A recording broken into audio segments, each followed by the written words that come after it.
Good day mga para yan. Another day, another vlog na naman po tayo ngayon mga par. Bali ang design po ni Madam ay nakatattoo na po sa balat.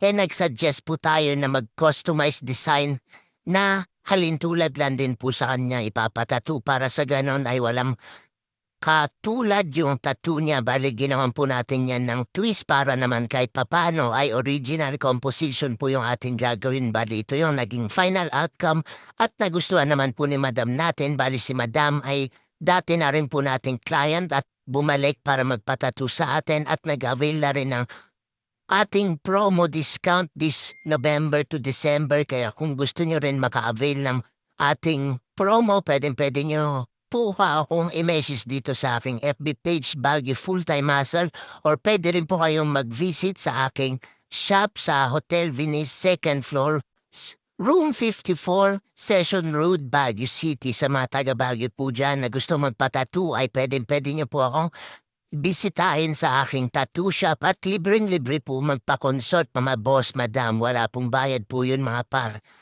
At yan, kung nakikita niyo naman po dyan, ay ginagawa po natin yan ng stem para kahit papano ay magtugma at isang concept po yung tattoo ni Madam at nagustuhan niya naman yung ating mga pinaggagawa sa kanyang balat. Bali, bago po natin yan ginagawa ay sinasuggest din po natin kay client. Siyempre, hindi naman po basta-basta na tayo lagi yung magdidesisyon. Siyempre, may aprubahan, may pinapa-approve din po natin yan sa mga client po natin kung okay ba sa kanila or hindi. Dahil kung hindi, pwede naman natin ibahin. Kasi hindi naman po biro magpatattoo ng mga ganitong tattoo kasi malalaki and colored po siya.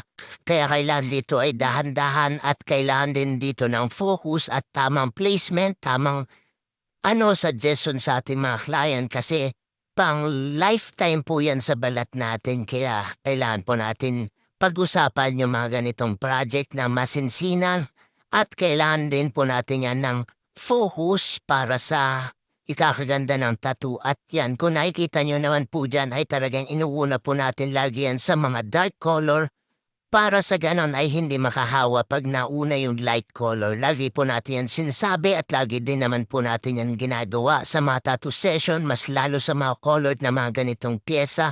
Inuuna po talaga natin yan sa mga dark. Bali si Madam ay tinatuan na rin po natin na mga colored dati mga par.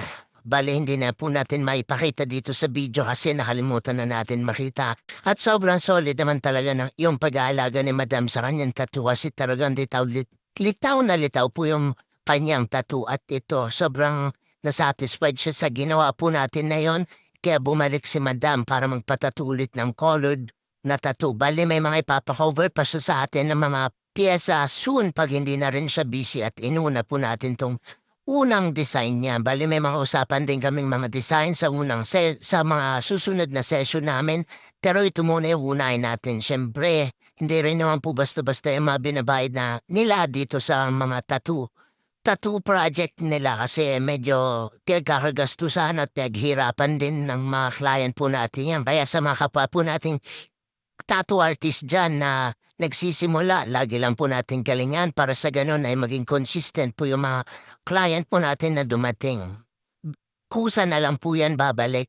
Kusa na rin po silang babalik sa'yo para magpatattoo. Basta, ma-advise ko lang sa inyo ay lagi nyo lang galingan kasi ako ang patunay na ganyan yung magiging proseso ng pagiging tattoo artist journey nyo mga sir and ma'am sa mga kapwa po natin tattoo artist. Kaya lagi lang po natin galingan.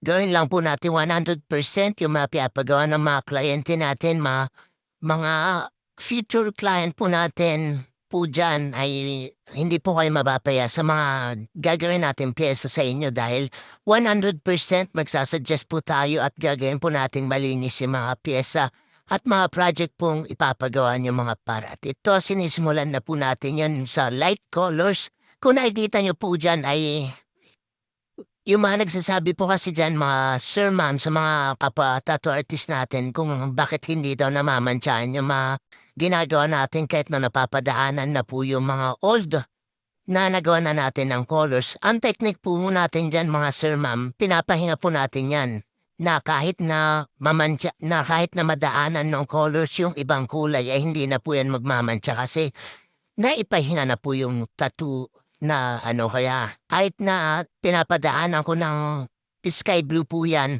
at dumadaan dun sa light na yellow, hindi na po yan magmamantsa kasi napahinga ko na po yung tattoo. Wag niyo lang po susugatin para hindi siya magmantsa at hindi siya madungis tingnan. Kaya kung nakikita niya naman po dyan kahit na dumadaan yung color